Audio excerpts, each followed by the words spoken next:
Welcome to Pod Save America. I'm Tommy Vitor, and guest hosting with me today is my friend Lis Smith, one of the smartest Democratic strategists in politics. She spent most of this cycle at the DNC heading up their efforts to deal with third-party candidates like our buddy RFK Jr. Lis, welcome. Thank you. Thank you for having me, Tommy. I wish it were under better circumstances, but look forward to talking about the dumpster fire in Washington, D.C. with you. Yeah, it's really, it's bleak. It's bleak. Speaking of bleak, on today's show, we're going to talk about the latest in the Matt Gaetz for Attorney General saga, how the race for DNC Chair is shaken out, and Liz's thoughts on how Democrats can shake things up to win again, especially when it comes to media strategy. Then Senator Jon Tester stops by to talk with Dan about his tough race in Montana, how he outperformed the national ticket, and how Democrats can win again in the heartland states. But first, we have a flurry of new cabinet picks that are a continuation of the theme of Donald Trump picking his unqualified friends to run huge, important agencies. Wonderful. We talked on the Tuesday pod about the race for Treasury Secretary. Apparently, the transition co-chair, Howard Lutnick, eventually lost that race because he's now been named to be Commerce Secretary. Well, he will still have a big role in implementing Trump's tariffs. Trump also picked Linda McMahon, his other transition co-chair, to run the Department of Education. McMahon is a longtime ally and donor of Trump's. She served as SBA administrator during Trump's first term, alongside her husband, Vince McMahon. She's the co-founder of WWE. She is apparently doesn't have a lot of qualifications to be in the job, but we'll get to that. But the biggest cabinet head-scratcher headline to date, or at least in the last couple days, is that Trump nominated Dr. Oz to be the head of CMS, the Centers for Medicare and Medicaid Services. It's worth just spending a second to unpack what CMS does, because a lot of people probably don't know, and how absurd it is to put Dr. Oz in there. The agency, the CMS, was described by the New York Times as, quote, probably the most challenging technical, policy, and political job in government. CMS provides coverage to about 150 million Americans, and by some estimates, a quarter of all government spending flows through CMS. While Dr. Oz is a heart surgeon who also plays a lifestyle guru on daytime TV, where he hawks dubious weight loss cures and analyzes different shapes of poop. His government experience is limited to losing a Senate race to John Fetterman in 2022, where the lasting mark he made on the electorate was this clip. Thought I'd do some grocery shopping. I'm at Wegner's, and my wife wants some vegetables for Crudite, right? So here's a broccoli. That's $2. Not a ton of broccoli there. There's some asparagus. That's $4. Yep. Carrots. That's $4 more. That's $10 of vegetables there. And then we need some guacamole. That's $4 more. And she loves salsa. Yeah, there's salsa there. $6. Must be a shortage of salsa. Guys, that's $20 for Crudite, and this doesn't include the tequila. I mean, that's outrageous. And we got Joe Biden to thank for this. No one has ever made a veggie plate sound weirder. Liz, any thoughts on this kind of latest group of picks, or just on this Trump team generally, how it's shaping up? Yeah, I mean, it's fucking terrifying. I really don't want to sugarcoat it. I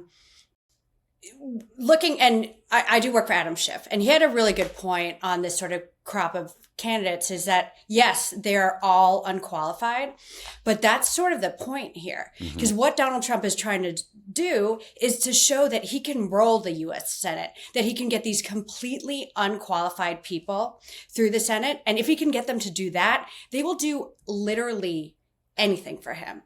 And, you know, what I think is troubling for most people, for me, is, yes, seeing these people are unqualified, and that the main qualification is their loyalty to Donald Trump, the fact that they won't say no. And we know from people inside the White House during the first Trump term that you had people like Mattis, you had people like John Kelly, not perfect guys, whatever, but they were sort of bulwarks. They sort of pushed back on him. And now it doesn't look like Donald Trump will have any checks on the White House, any checks on his worst impulses. And I think that's something that should be really scary to people. Yeah, I mean, this is by and large, shaping up to be a team of just loyalists. There are some kind of hawkish establishment types, Marco Rubio at the State Department, Elise Stefanik at the UN. But I kind of think Trump doesn't really care about those agencies. He's focused on like Matt Gaetz as Attorney General, Pete Hegseth at the Department of Defense, Tom Homan as his border czar, Stephen Miller, Deputy Chief of Staff. These are hardcore ideologues who believe first and foremost in MAGA, and they will do what Trump says when it comes to punishing his enemies. There was a great quote in the Bulwark that said, all these other attorney general picks came to Trump and they started talking about like grand legal theories. And Matt Gaetz was like, yeah, I'm going to go over there and chop off some heads. And Trump was like, right, cool, I want that guy. So, not great stuff, as you noted, pretty scary. Yeah. And I mean, I think with Matt Gaetz, especially, that was the first one where we were like, oh my God, this is real. This is what's happening. And, I would just remind people that when we looked at the exits from the election, voters' top issues were inflation and the border, not like whatever the hell this is. And this is not acting on any sort of mandate. And, there's no indication that these guys are being put in to lower the price of eggs, or even necessarily to secure the border as much as do mass deportations. And that is, ultimately probably some backlash that Trump will have to deal with. But, a lot of us were out there warning that Trump 2.0 would be on a vengeance tour. He would be all about chaos and doing things for his own personal benefit. And choices to date certainly seem that way. Yeah, certainly does. Yeah, I agree with you. I think there's a lot of voters who will be like, I didn't vote for a military purge of generals who aren't Republicans. Right. That's weird. And just to hammer this CMS and Dr. Oz thing a little bit, just because I think it matters. I mean, CMS employs about 6,000 people, according to the Wall Street Journal. The head of CMS oversees the operation and administration of Medicare, Medicaid, the CHIPS, Children's Healthcare programs. It's just this massive management job. And they also issue regulations to insurers, state governments, healthcare providers that reverberate throughout the entire industry. And so lest you think, well, certainly Dr. Oz will have some adult supervision. No, the guy's going to report into the Secretary of Health and Human Services, who is supposed to be RFK Jr. So a wildly technical, important job that oversees the healthcare of 150 million Americans in the biggest goober imaginable will be running it. He can even, figure out how to buy a Crudite, as he calls it, without sounding weird. Yeah. And the RFK Jr. stuff especially, I think, is really, really troubling. I could go on forever about that. Well, let's dig into that. I think you're right. That's very important. So before we get to RFK, I mean, there is this drip of Matt Gaetz news that is driving the news cycle. Apparently, a hacker got access to a bunch of secure files from lawyers representing witnesses in the Gaetz case, including testimony from someone Gaetz is said to have slept with when she was 17, as well as a corroborating witness account. ABC News reported this morning that Gaetz paid more than $10,000 via Venmo, PayPal, and good old-fashioned checks to two women who later testified to the House Ethics Committee. That report is based on committee documents that ABC was able to get a hold of. And in a fun little side note, a lawyer who represented women who testified to the committee about Matt Gaetz said he flew them to New York to sleep with them, watch him go on Fox News, and then they all went out together to see Pretty Woman on Broadway. Liz, first question. Do we think Matt Gaetz fancies himself as like the political Richard Gere, or had he not seen the movie? What do we think happened here? I mean, could he be more of a cartoonish villain? I think the first rule of hiring sex workers is don't write a check to them. Yeah. Second rule, don't Venmo them and, put the memo as tuition assistance. And maybe the third rule is don't take them to the Broadway adaptation of the all-time classic Pretty Woman about the hooker with a heart of gold. You really can't make this stuff up. And it shows that this guy really has no regard for anything, for doing anything appropriately. And this is someone whose only interactions with the Justice Department are being investigated by it. And it is such a slap in the face to the process. And honestly, it's a real slap in the face to all the Republicans in the U.S. Senate that Donald Trump is going to ask them to approve someone who is not only unqualified, but on every level is a red flag for running the DOJ. Yeah, top law enforcement position in the land, and he's a creep and a scumbag, and they all hate him. But hey, you're gonna have to vote on him. So the harder question, beyond how he scored the Pretty Woman tickets, is how much do you think Democrats should focus on this set of allegations that we just talked about versus all the other ways Gaetz is unqualified for the job and could do damage? Well, I heard you guys talking about this the other day on the show. I think it was about Pete Hegseth and his tattoos, right? Mm-hmm. Like, why on earth, out of all the things we could talk about, are we obsessing over his freaking tattoos? And this is just generally the problem with Donald Trump. It's generally the problem with people he puts up, is that there are so many different things you can go at. I think what's going to be really important with Matt Gaetz, with any of these nominees, is to really, really, really try to stay focused and bring it back to, okay, yeah, like taking, a couple sex workers to Pretty Woman on Broadway. It's absurd. It's ridiculous. But focus on the ways that what he's going to do is actually going to hurt real people, and make it about the impacts and like the chaos that he would bring to the DOJ. All of that stuff, that will get the headlines. But we really need to make sure that people understand that this isn't just a partisan back and forth about people's, very obvious personal failings. It should be a back and forth about why this would make their life worse, their life harder. And Matt Gaetz, as Attorney General of the U.S., is, a complete vote for chaos. He's a chaos agent. He's going in there, as you said, to chop off heads for Donald Trump. And that should be terrifying to people. And so I think generally my advice there and across the board is we really got to triage, focus on the important stuff.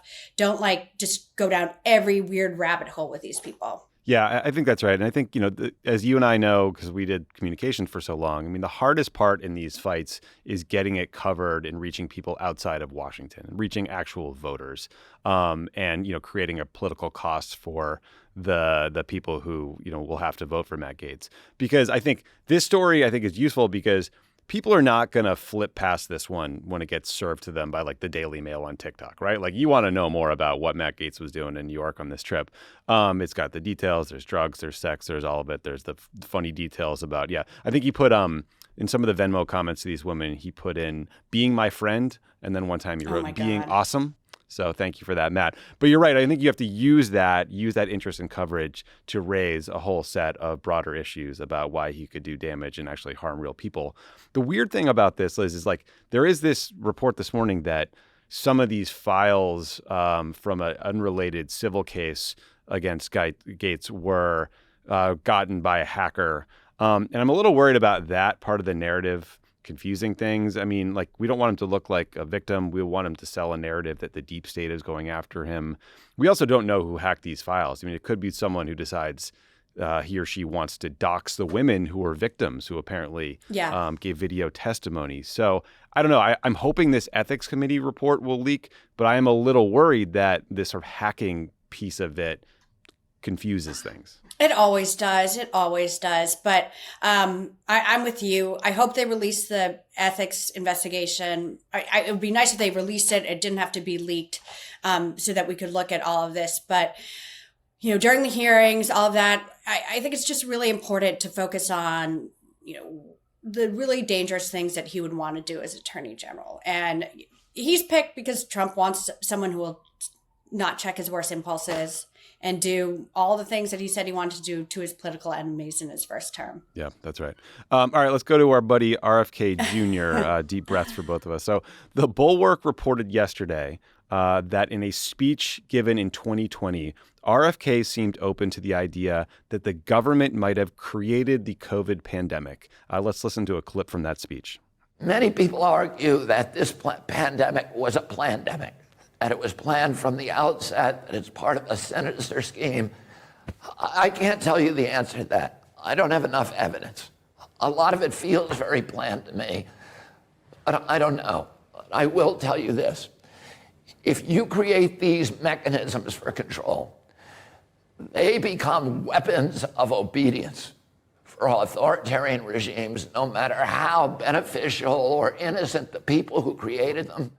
So does Trump not notice or care that Robert F. Kennedy is accusing him of unleashing the virus? That can't go over well, right? I know. How weird is that? And, what you saw and what you heard in that clip, it's sort of vintage RFK Jr. And I think you talked about this with Brandy on the podcast, which is that, one, he's full of shit. This guy manipulates facts, things he hears, says whatever. But two, he always tries to frame it in a way of like, hey, just asking questions, just asking questions. And, he's someone who said, just raised questions about whether 9/11 was an inside job, whether the 1993 World Trade Center bombing was an inside job, whether the pandemic was an inside job, apparently perpetrated by the Trump administration and the deep state.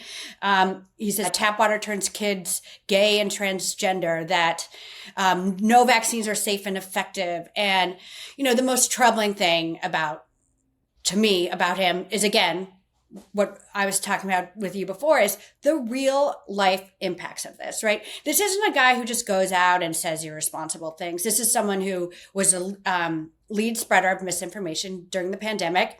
He profited widely off of that.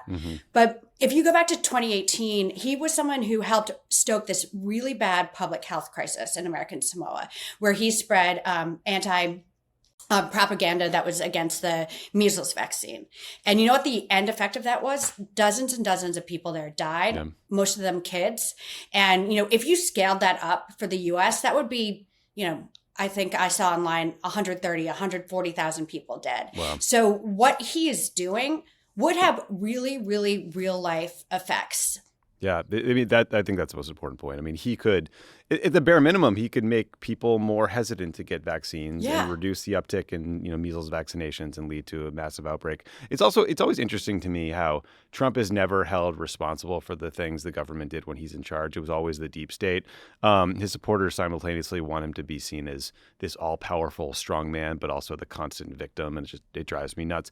But you're right. I mean, I do think these comments, it tells us more than just about RFK's vaccine views. It's just a guy who sees conspiracies everywhere. It's like antidepressants or mass shootings, 5G towers are controlling us, HIV doesn't cause AIDS. And for that person to be in charge of kind of like collating and understanding and releasing medical research is very dangerous. And correct me if I'm wrong, Liz, but I do think that the anti-vaccine cause does seem to be like the first, second, and third thing that he cares about. It's like his primary motivation.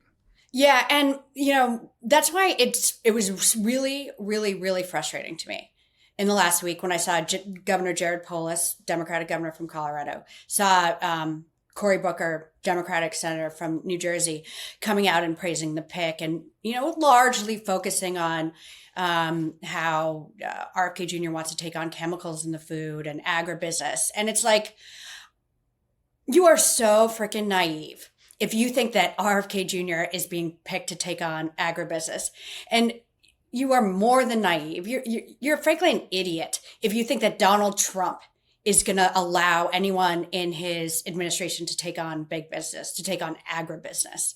And this is sort of a smoke screen that he uses, right? He goes out and he talks about make America healthy again. Let's reduce childhood obesity, all of that.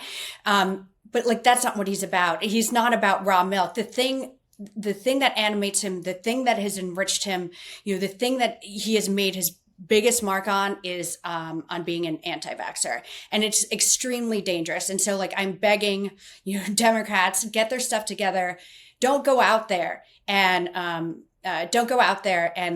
fall for his Make America Healthy Again shtick. Children will get sick. Children will die if this guy brings his anti-vax mentality to Washington, D.C., and that should be the focus. Yeah, I mean, I think Robert F. Kennedy has just been like a spokesperson who does a lot of podcasts for many years, and now he's in charge of something. And so we got to watch what he does, not what he says. And I think you're right. I mean, all of these...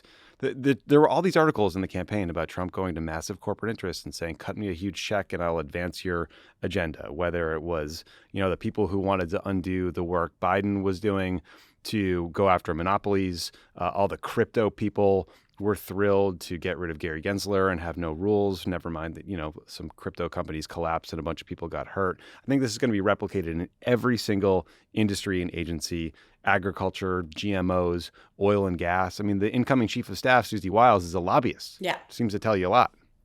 Yeah. And, just generally going back to how Democrats should handle this, you had Cory Booker, Jared Polis on one side.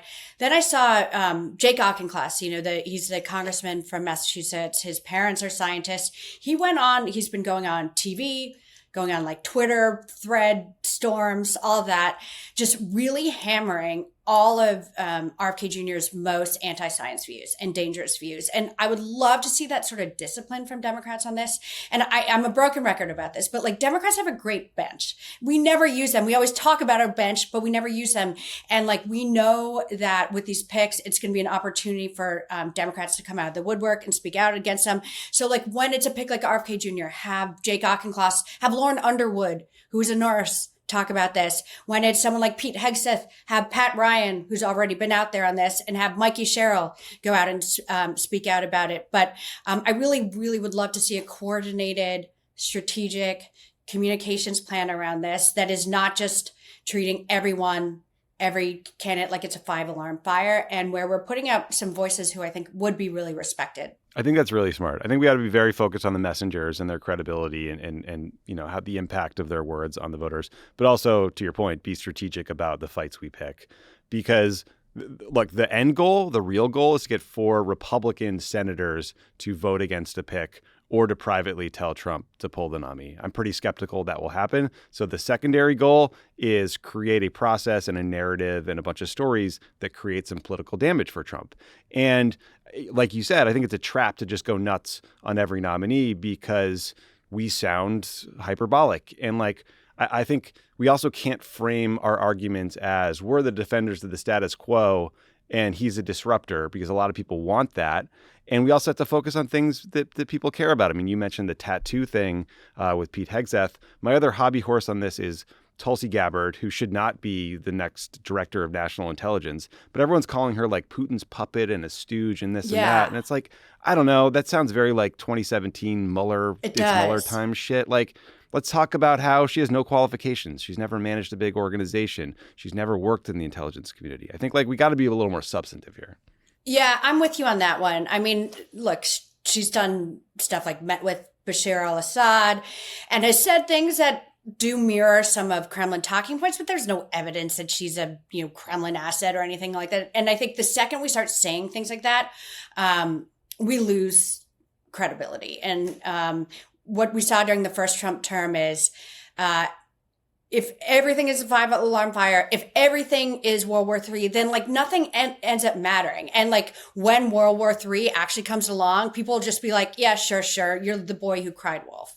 And so I really, really, really would like to see a much more disciplined approach this time around, and not just throwing out, the worst accusations against people, the most incendiary language, just because it will get you on cable, right? Let's be strategic about how we handle these things. Exactly. We don't want to go into just full-time MSNBC voice. I mean, I think it's enough to say, look, Tulsi Gabbard flew to Syria to meet with Assad in 2017. That was 6 years into him massacring his people. She doesn't have to be a Putin stooge. I mean, like, it's okay to meet with people you disagree with, but then she defended him and claimed that Assad didn't use chemical weapons. Didn't gas his people. Yeah. That in itself, enough. It should be disqualifying. The Russians invade Ukraine. She blames the Ukrainians for NATO expansion. We can debate whether NATO expansion was a good idea, but like certainly this was just an act of naked aggression by the Russians. Okay, but let's turn to the Democrats, because you had a ringside seat to this whole cycle through Biden, through Harris. I wanted to talk to you about your diagnosis of where things went wrong broadly, but also there's been this kind of media debate. There's this dumb thing about Democrats need their own Joe Rogan. That's a little silly, but clearly we need a new strategy. What in broad strokes do you think that strategy entails? First and foremost, meeting voters where they are. And it means meeting them where they are on issues and meeting them where they are in terms of where they're getting their news. On the matter of issues, I worked on Tom Suozzi's special election in February of last year, and I thought it was going to be like sort of a good harbinger of like where things would go. And he was able to win a tough race that, national Republicans poured millions and millions of dollars in, and that Democrats probably should have lost because the number one issue was immigration. Rather than just like changing the subject and saying, no, let's only talk about abortion, let's only talk about democracy, Tom leaned into immigration, and he went on the offensive on it and flipped the script and said, you know what? I want a bipartisan border bill. I'll give you some stuff. I'll give you a little bit of a wall if you want. And then I don't need everything in return. But then the Republicans said, went along with Trump, said no border deal, no border bill. And we just hammered her every single day and said that, Tom wants a secure border. His opponent wants chaos because Donald Trump, think will help them at the border. And he ended up winning by 8 points, crazy blowout. And at the time, people were saying, okay, this is going to be a model for what Democrats should do. It was disappointing to see that people didn't take that a lot of people didn't take that. And what we saw in the exit polls are top issues for voters writ large were inflation, costs, and the border. And national Democrats who didn't talk about the border paid a price. National Democrats who were going around talking about Bidenomics, like it was a good thing and everything is great. What are you talking about? GDP, stock market, everyone's employed. The economy is great. Like, couldn't have sounded more out of touch. Yeah. And what I would do, and what I would encourage people to do, I did work with a lot of these candidates, is to look to the people who won. Tom did the great stuff on immigration and the special in general, but then look at Pat Ryan, look at Marie Gluesenkamp-Perez, look at Angie Craig in Minnesota, look at Jared Golden. These were all of the top overperformers of the cycle. What are the things that they all did? One, they all ran ads saying we need to secure the border. They all ran ads on costs and how they want to lower them. They all made sure to try to localize the race versus getting trapped up in national stuff. And, some of them did a really, really good job. And it's a fraught debate of really blunting Republicans' attacks on trans issues. And that's something I think that we need to figure out going forward, is how we do not let the Republicans use that as a cudgel against Democrats. But more so than just criticizing Democrats, I want us to look at these candidates who overperformed in these Trump districts. And let's also look at Tammy Baldwin in Wisconsin. Let's look at Ruben Gallego in Arizona. How are they able, Alyssa Slotkin in Michigan? And a lot of the things I mentioned with the candidates that I did some work with apply to them as well. Yeah, Alyssa Slotkin's one I was thinking about as you were talking, because she was repeatedly attacked, as Kamala Harris was, over the policy of the electric vehicle mandates. So basically phasing out, gas-powered cars and going to EVs. Slotkin put up this ad in October at some point who was like, look, I don't support an EV mandate. I want to build EVs here in Michigan, but I'm not going to force you to drive one. And she, I think, pretty successfully blunted those attacks. But at the presidential level, I'm not sure that they ever responded directly on that issue. Similarly, anyone who watched, football or sports or generally saw millions of dollars worth of these disgusting anti-trans ad. There was no response from the Harris campaign in terms of paid media, and there's a lot of reporting about why. Apparently they cut some ads that didn't test well, but also she never took the issue on directly or made the affirmative case for what she believes and why she's, fighting for trans rights. And, I think when you leave a vacuum like that, you get hurt. Similarly, like Ruben Gallego did some really smart things to overperform the Harris campaign with Latino voters. And you're right. I do think you have to look to these successful races to learn something. And, part of the issue, I think, with the trans debate is a lot of people are uncomfortable talking about it. They're uncomfortable that they're going to say something wrong and get canceled, or it's just something that they don't feel comfortable talking about. And I really do think that there is a playbook for Democrats here that doesn't involve throwing trans kids under the bus. I saw it in 2022 when I worked with Mallory McMorrow in Michigan, and she became sort of an overnight star on this issue. The Republicans really, really overreached on the issue on trans issues. You had the Republican candidate for governor running 100% ads on this. Then when reporters went to her and said, okay, can you identify any trans girls playing in girls' sports in the state? She couldn't find a single one. So what Democrats were able to do there was to say, one, it's super weird that this is what you're focused on.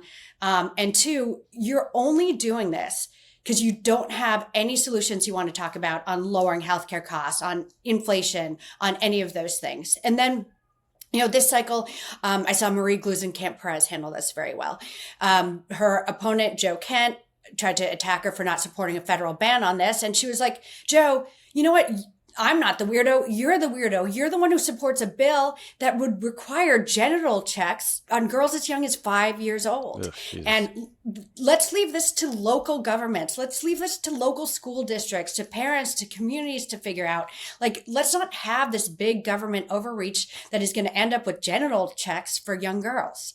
And I feel like the more we can make it like, they're the weirdos, they're irrationally obsessed with it, the better. When they make it that we're for they, them, and not for you, that's where I think we lose. Yeah, I think that's right. There's a libertarian argument that's like big government should stay out of my kids' locker room. There's also just a cruelty argument. Like, why do you spend all of your time, tens of millions of dollars, focused on attacking kids? Like, what's the upside in that?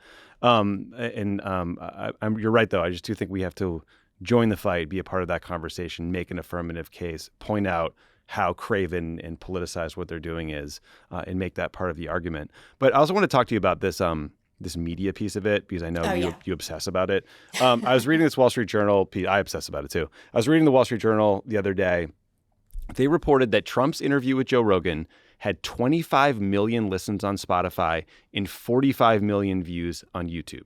So while we Democrats were debating whether or not it was okay to go on his show, Trump was there putting up like Super Bowl numbers for his interview. And so it speaks to the fact that like we don't need a new Joe Rogan, but we need to rethink our media strategy and go on Joe Rogan and debate him and push back on him when he advances, anti-trans views, right? You fight him, you argue, and you win the debate. And I also think like we need to shift away from cable news a bit, or at least not. I feel like a lot of politicians don't feel like they actually achieve something unless they have a cable news hit about their topic. And the reality is the viewership is going way down. People are spending more time on TikTok and social platforms and, yes, podcasts. Our friend Peter Hamby wrote up some interesting polling for Puck News that said 14% of voters said they learned information about Kamala Harris from a podcast. 23% said they heard about news about Trump from a podcast. And those who heard about Trump on a podcast, 55% said it influenced their vote. So again, like clearly this is a podcast we're talking on right now. I'm a self-interested person at Crooked Media, but like we have to think of these alternatives and build out these ecosystems because we're losing cable. Social media is tilting towards the right? Like Elon's fully magnified Twitter, Facebook, Instagram, Threads. They all de-emphasize political content. God knows how the TikTok algorithm works. So like we have to find people probably on YouTube going forward. Yeah, so we can build our own ecosystem. I think that's part of it. But when I hear people say we need our own Joe Rogan, I want to be like, what the hell, man? It's so clear you have never listened to Joe Rogan. Joe Rogan, it's not a political show. Before I had a kid, I used to listen to Joe Rogan a lot. Like his interviews got me through the pandemic. Like if you've never listened to his interview with Mike Tyson, like you really haven't lived. It is gold. But I listened to it because I wanted to like listen to stuff that wasn't political.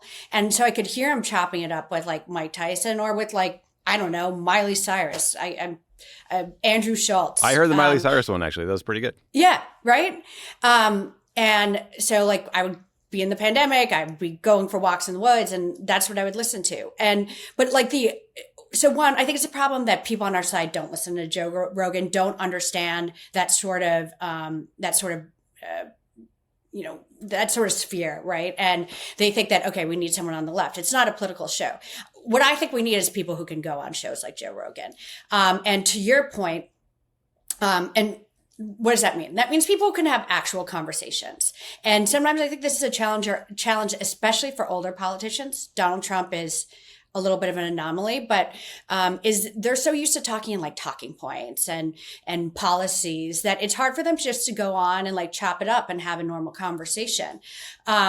And I thought that was a little bit of a missed opportunity with Kamala Harris when she went on Call Her Daddy, is that it was like so policy focused. And it's like, it should have been more what the usual programming of Call Her Daddy is. And obviously you're going to tame it down a little bit. So you're not going to be asking her a lot of the questions that Alex Hoover asks her guests. But I do think we need to people who can go on there and not to like play purity politics with the podcast, right? Like just because you go on Joe Rogan, it doesn't mean you endorse his positions on, trans girls in girls sports. Just because you go on Barstool, it doesn't mean that you endorse everything that like Dave Portnoy or whoever has said. When you try to purify yourself like this, you just end up cutting yourself off from a huge audience that you would never otherwise reach. And if you look at the demographics of who is on, of who listens to Rogan, right?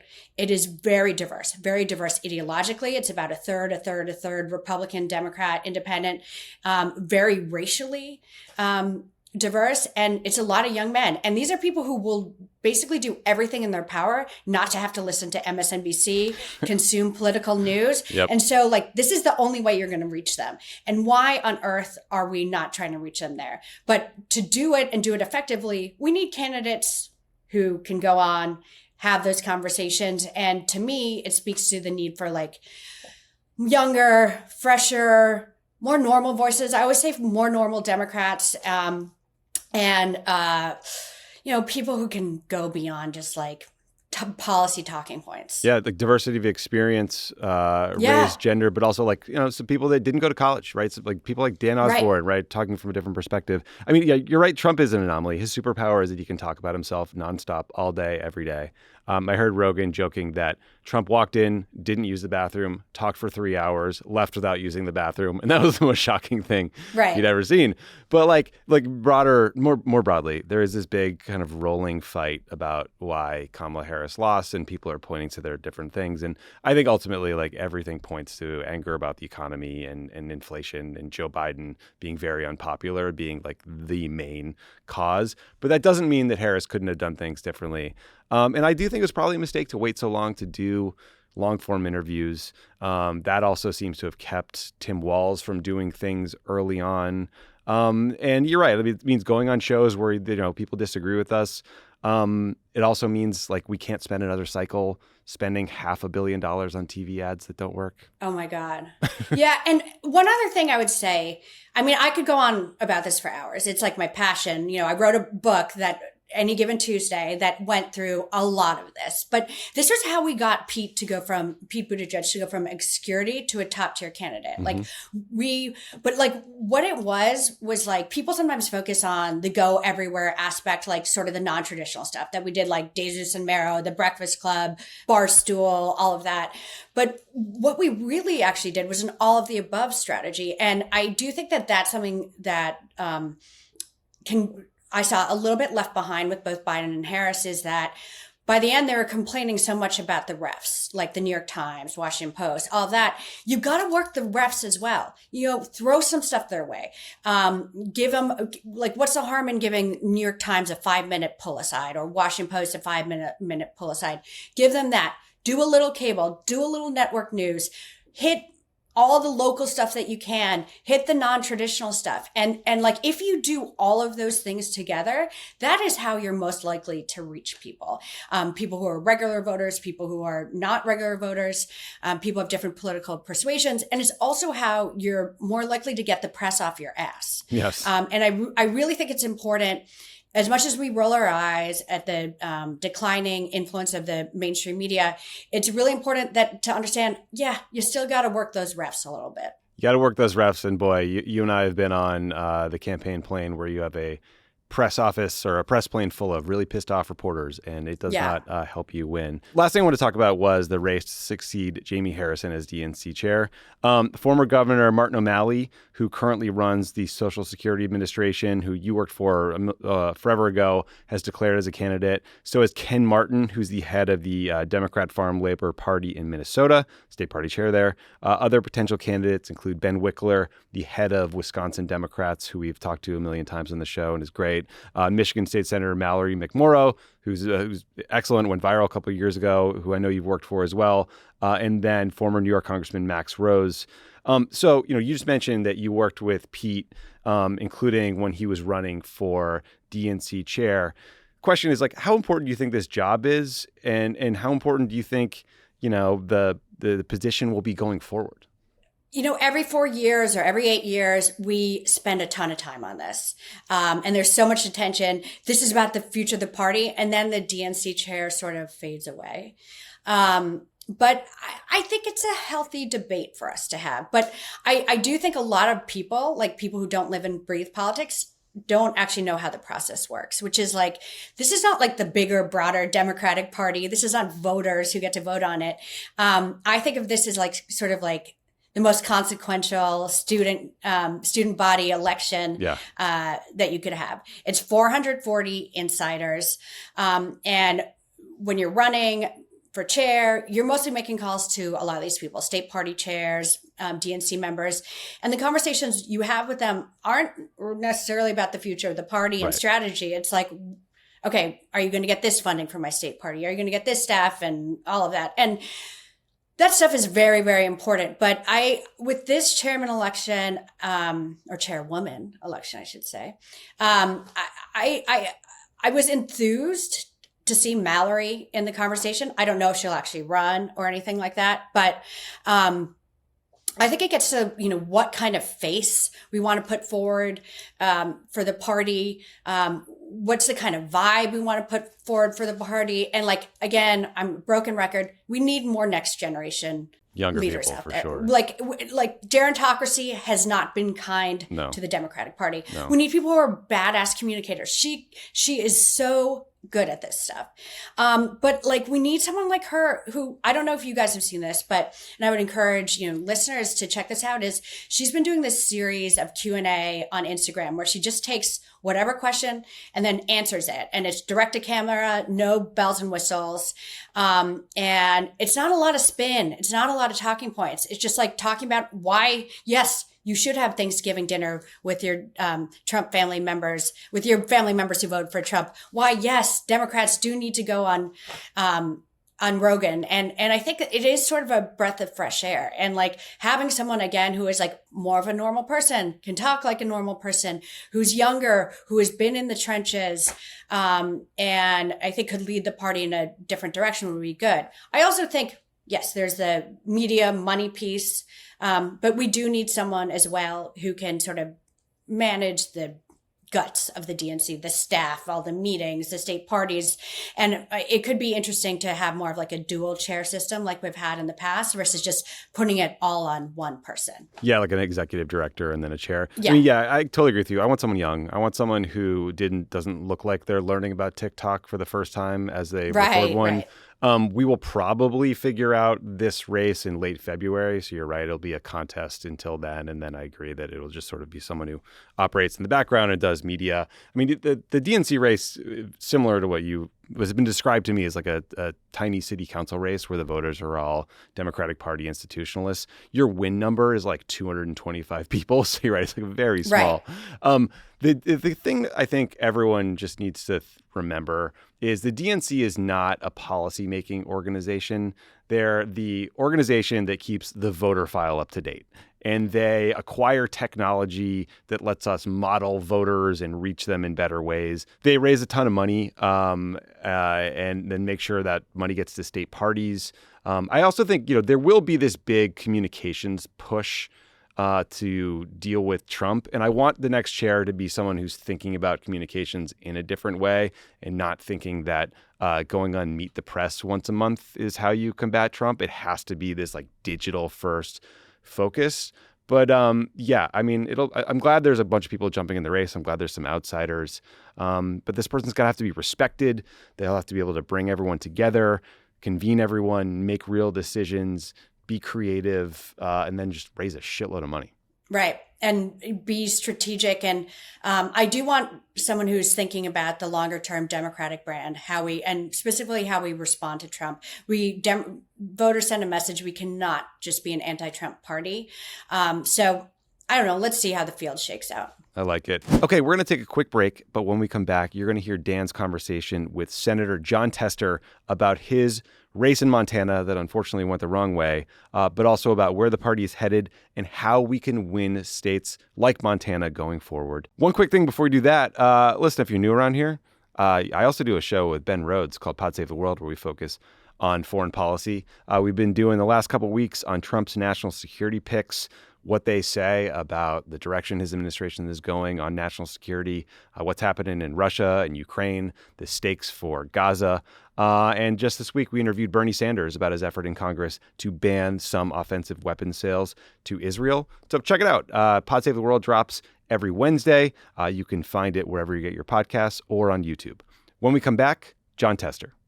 Today's presenting sponsor is Simply Safe Home Security. As holiday shopping begins to pick up, so does the risk of package thefts. Simply Safe's cameras and professional monitoring make sure that even if you're not home, your deliveries are always safe. With Simply Safe, you can shop confidently, knowing your home is protected against thefts and break-ins. You guys know that John Lovett set up a Simply Safe himself. It has kept him and Pundit safe for many, many years. They have top-flight sensors. It's easy to turn on and off just from your phone, and you're going to love it. Simply Safe is a new way to protect your home that stops intruders before they break into your home. Old school systems only take action once someone is already inside your home, and that's too late. Simply Safe's Active Guard outdoor protection changes the game by preventing crime before it happens. If someone's lurking around or being weird, those agents see them in real time, talk to them directly, set off your spotlights, or even call the police before they've had a chance to break in. Plus, there's no long-term contracts, no cancellation fees, and it's around $1 a day for all this protection. Simply Safe is offering our listeners exclusive early access to their Black Friday sale. This week only, you can get 60% off any new system with a select professional monitoring plan. This is their best offer of the year. Head to simplysafe.com/crooked. That's simplysafe.com/crooked. There's no safe like Simply Safe. Pod Save America is brought to you by ZBiotics. Let's face it, after a night with drinks, you probably don't bounce back the next day like you used to. ZBiotics is your answer. It is a pre-alcohol probiotic drink. It's the world's first genetically engineered probiotic. It was invented by PhD scientists to tackle rough mornings after drinking. Here's how it works. When you drink, alcohol gets converted into a toxic byproduct in the gut. It's this byproduct, not dehydration, that's to blame for your rough next day. Pre-alcohol produces an enzyme to break this byproduct down. Just remember to make ZBiotics your first drink of the night, drink responsibly, and feel your best tomorrow. I love ZBiotics. I literally will not have drinks without it. I tell all my friends about it. I always have a pack of ZBiotics in the cupboard, in the kitchen. I just cannot recommend it enough. And with their GMO technology, ZBiotics is continuing to invent probiotics that will help with everyday challenges of modern living. Just go to zbiotics.com/crooked to learn more and get 15% off your first order when you use crooked at checkout. ZBiotics is backed with 100% money-back guarantee. Remember, head to zbiotics.com/crooked and use the code crooked at checkout for 15% off. Joining us now is Montana Senator Jon Tester. Senator, welcome back to Pod Save America. It's great to be with you, Dan. Thanks for having me on. Senator, I've been a longtime fan of yours. Many of us here at Crooked are. We were heartbroken by your loss. How are you processing this election? Well, look, it's part of the democracy. If you're on the ticket, you can win, you can lose. I mean, it's just a fact of life. Every one of my races have been very, very close. And I anticipated this one would be close, but I did anticipate I was going to win this. But it didn't turn out to be. Look, and it's for a lot of reasons, and we may get into those reasons as we have our conversation here. But in the end, I can tell you that things in government don't happen without good people in government.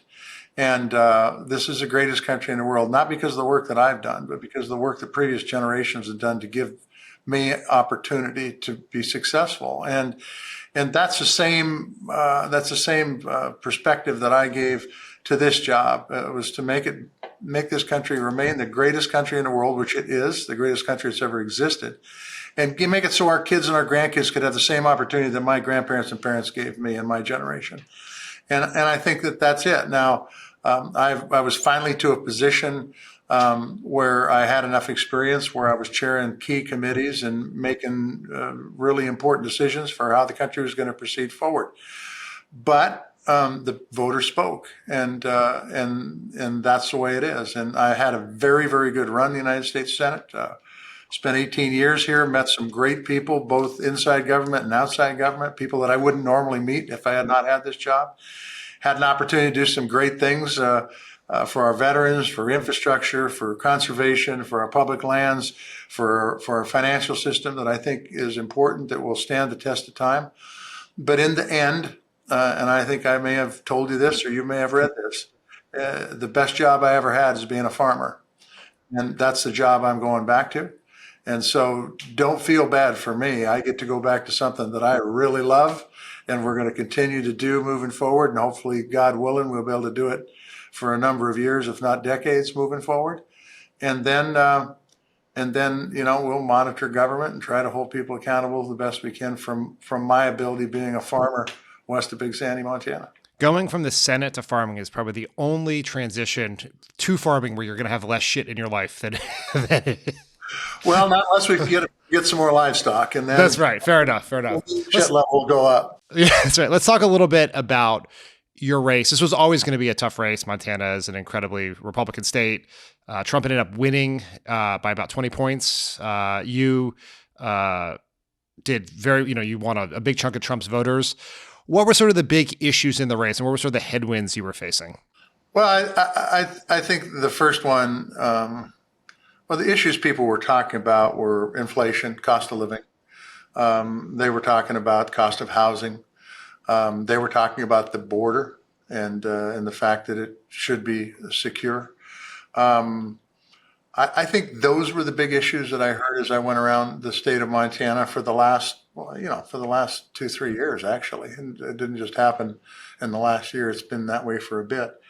And I think that those are issues that we could have done a better job addressing at the national level. We tried to talk about the things that I was doing specifically in housing and in food, whether that message got through.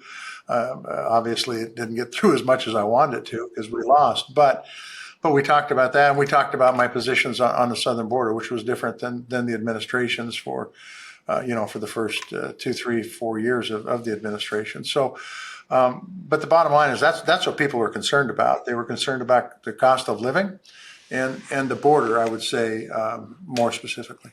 You obviously were a very influential senator. You delivered a lot for your state. It's particularly in the first 2 years of the Biden administration. The president and Congress did a lot to help the economy and Montana. Are there any, was it hard to break through sort of the national issues to be able to talk about the stuff that mattered to Montanans? 100%. It was very hard to break through the national brand. And, I was asked, you ran 13 points ahead of the president. How did you do that? And we did that by talking about who I am as an individual, not who I am as a national Democrat. And in fact, this, Dan, we did not bring anybody to the state of Montana. Now, that's the way it was in virtually every election, with the exception of Jim Webb in my first reelect in 12. But we didn't bring national Democrats to Montana. Why? Because we didn't want this to be about the national party. We wanted this to be about Jon Tester and Montana and how we keep Montana the greatest state and the greatest country in the world. And that's why we focused. I think if we'd have focused on bringing in national Democrats, I don't think our margin would have been where it is. Now, if you lose by one, you still lost. But the truth is that we knew that the national brand of Democrats right now was not something that was going to work for me in Montana. And we knew we had to make sure that folks saw me as Jon Tester, the third generation dirt farmer from Big Sandy, Montana. And by the way, you know how much money was spent in this election? Probably. I mean, it was gobs. It was over $250 million. And I think they were able to make me into something I wasn't. And I've told people from the beginning, they can't beat Jon Tester, the farmer from Big Sandy, the guy that believes in our liberties and our privacies. But they can beat the guy that they talk about. Well, that guy's for an open border, which I wasn't, or that guy's for illegal immigrants from wanting them to vote, which I wasn't. And these guys are for making sure that white farmers don't get benefits. These were all ads that were run, by the way, and ad nauseum, which I wasn't. But they were able to pound that message through. And it's one of the reasons I believe strongly, and I think this is a bipartisan issue, that we need to do something with the amount of money that's in these damn campaigns, because it allows candidates to go into bunkers for months before an election and not even go out and see people, allows them so they don't have to do town hall meetings. And quite frankly, it allows a message, by the way, which TV stations used to take down if ads were found patently false.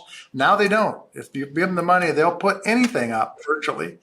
And quite frankly, it allows them to make the candidate into something that they're not. And I think we suffered from all those things, the National Brown stuff, the amount of money coming in. Look, we had a ton of money on our side too, so I'm not complaining about that. But the truth is, it would have been much better to have many, many more debates. It would have been much better to have more town hall meetings that weren't by invitation only, but allow people to come out and ask questions. And so you can justify positions and justify where you stand. None of that was done, but TV stations made a ton of money.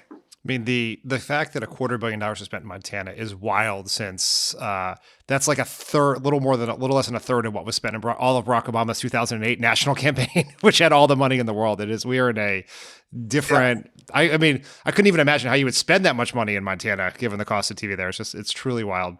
Well, we did it TV, we did it on digital, we did billboards, we did direct mail, we had people knocking on doors. I mean, we had everything. And so did they, by the way. They had all that and more. And that's what happened. But in the end, I think, Dan, where the problem really is that the old system forced candidates out into the people. So the people could ask questions. So you had to meet people eyeball to eyeball. Now you're meeting people online or meeting them with commercials. And by the way, the number of commercials that were on TV was almost voter abuse. So it would be great. It would be really good. And I know it's going to be very difficult to change, but the Citizens United decision, the McCutcheon decision, all those decisions just allow for a lot of money to come in. And it really does not only affect elections, but it also helps paralyze government, which is also very, very negative. Probably more important than anything else is the paralysis that's gone on here in Washington, D.C. because of these Supreme Court decisions. You brought up the National Democratic Party brand. Since you first started running, you've obviously been running in a traditionally Republican state. You've always been an independent voice. You haven't spent a lot of time campaigning with national Democrats. You've carved out your own very unique place in our party. How has the party brand changed or become maybe more burdensome to you over the time you've been in the Senate? I've been at this since 2006, and I can tell you it's never been that great, actually, for the last 18 years. I do think that the party needs to focus on some things that they used to really focus on. I'll just give you Please one. Please do. Yep. Democrats always pride themselves in being the party of the working man and woman. We might be trying to sell that, but they ain't buying it. And so I think that, things like giving away money to people who really didn't do anything to earn it is not something that people buy. And it's not something that I personally buy either, by the way. I think you appreciate the money you've earned. You don't appreciate money that's given to you. And I think that hurts the party. I do think that the issue on the border was a killer. And I tried to make the point that Congress has to do their job, and we had an opportunity to pass a bill, but the damage had already been done with the previous 3.5 years. And so, and I'm going to tell you that I'm not saying Republicans walked up to me and said, do you believe in a secure border?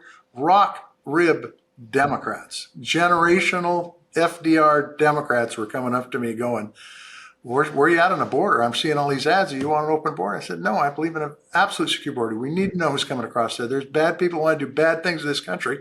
We need to know who's coming across this border. They need to follow the law. They need to get in line. They need to learn the language just like my ancestors did. And they would go, well, that's good to hear. And these aren't Republicans that are asking this. These are Democrats, okay? And so the border was certainly a big issue. And then I don't know that we did enough to really, and I'm talking we, a Democratic Party as a party, to lower costs. And look, I don't want to go back into campaign mode here, but I will for a second. I mean, look, there are 4 companies that control 80% of the meat in this country. That is not competition. That is collusion. We need to figure out ways to enforce the Packers and Stockyards Act. I've been saying that since I was a farmer only, wasn't even involved in state or federal politics. But the truth is that message didn't get through. And I think that would help both people in production agriculture and the consumer, but the message didn't get through. We've done some things on housing in Montana. It will ebb and flow. But the truth is that if we can do some things, particularly for first-time home buyers, and I hope this happens after I'm gone, by the way, do some things for first-time home buyers, it's a positive thing for all of us. And by the way, instead of giving loan forgiveness for college education, let's figure out how to reduce costs for college education for everybody.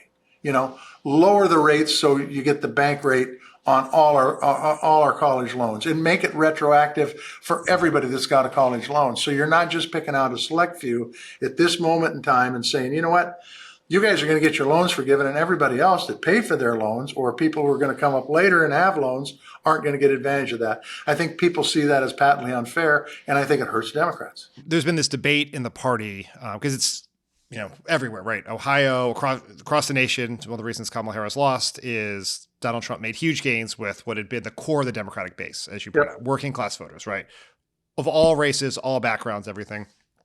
But there's this debate in the party about, do we have a policy problem or a message problem? It sounds like you're saying we have both, perhaps. Yes, that's exactly what I would say. We have both. We don't message what we are doing very, very well, and I can give you some concrete examples. Please do. Of that. Please do.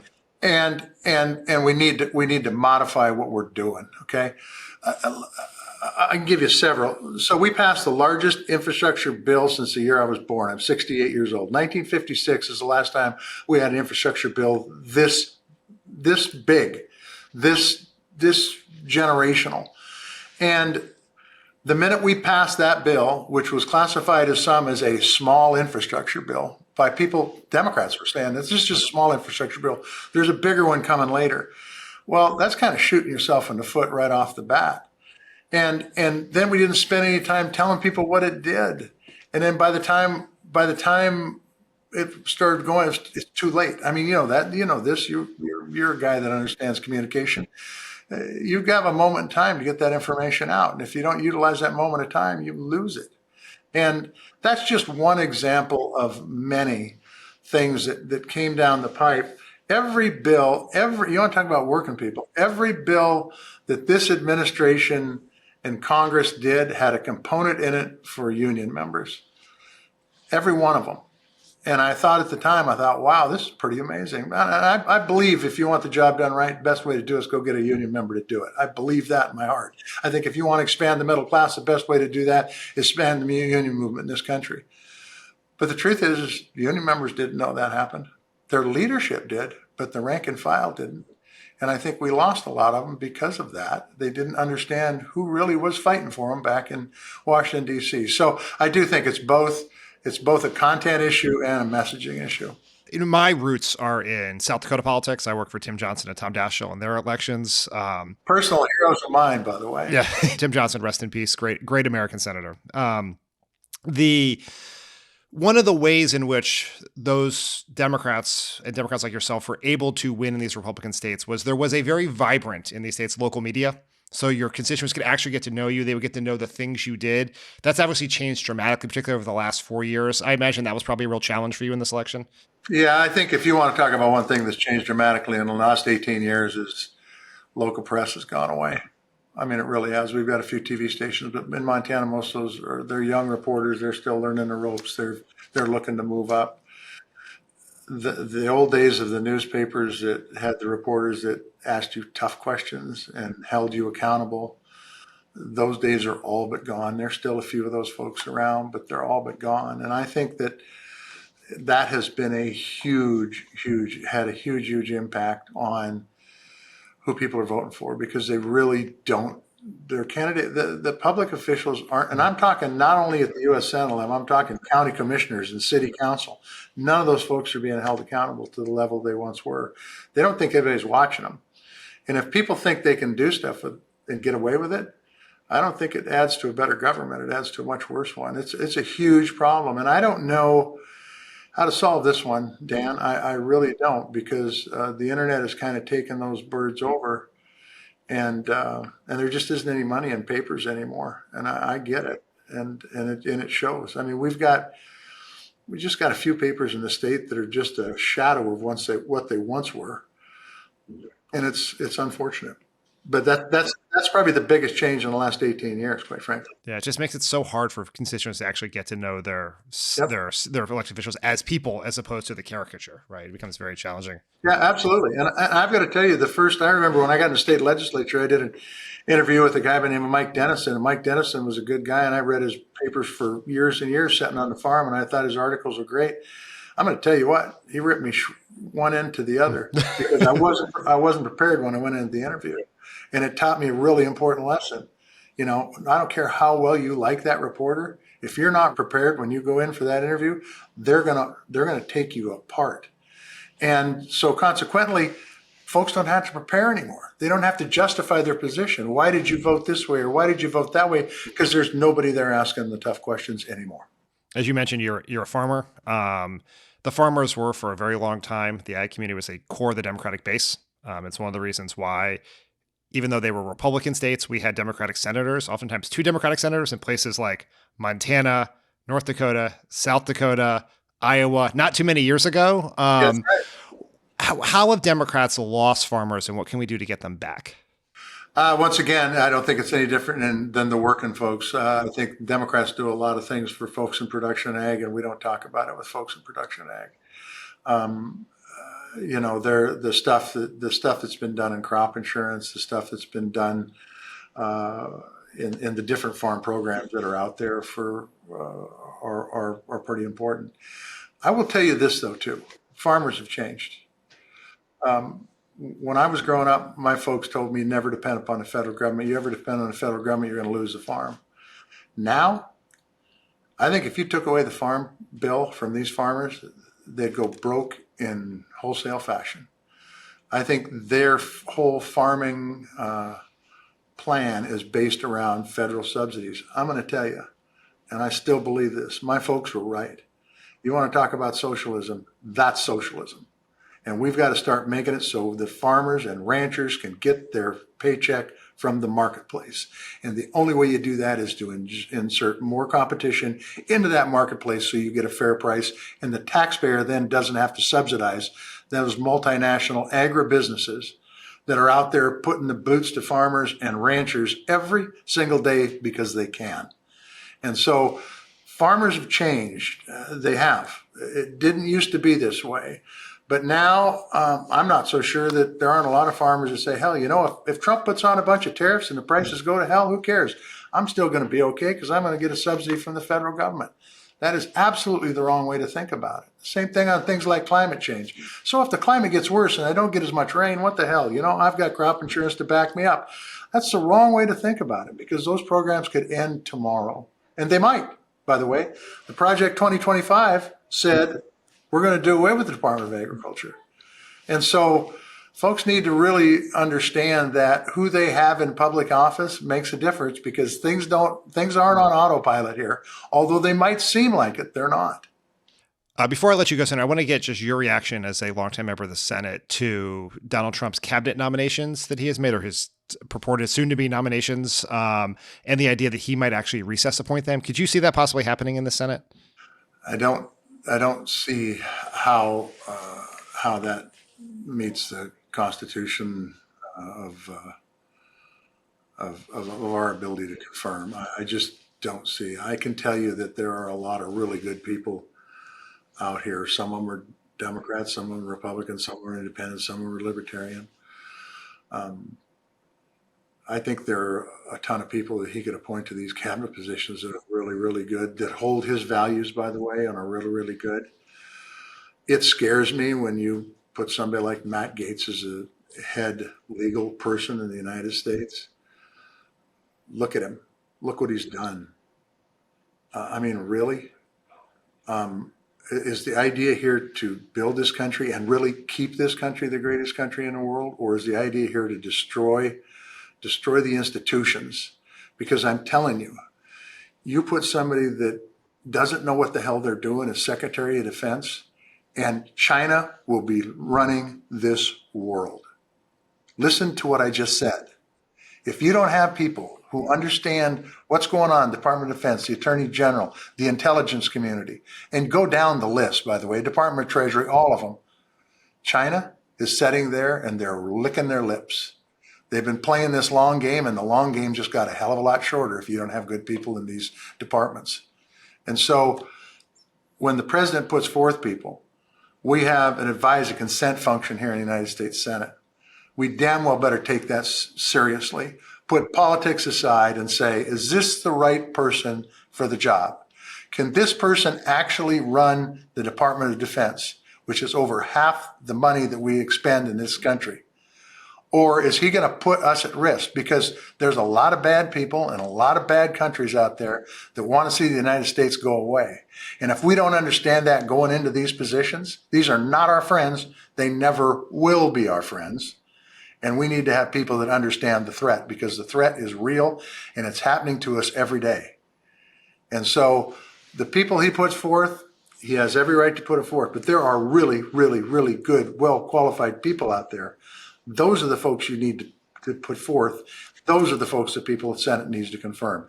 Not somebody who's a serial rapist, for example. Senator Tester, thank you for joining us, and thank you for your service. I would just say the Senate is less without Jon Tester in it. And as a party, we need to be thinking about how we get more Jon Testers and the people who have supported you over the years in our party. So thank you so much for joining us. It's always a pleasure, Dan. Thanks for having me on. Thank you. Thank you, Senator. Well, that's it for us today, Liz. Thank you for joining us. And of course, thank you to Senator Tester for stopping by. Jon and Dan will be back with a new show on Friday. And until then, talk soon.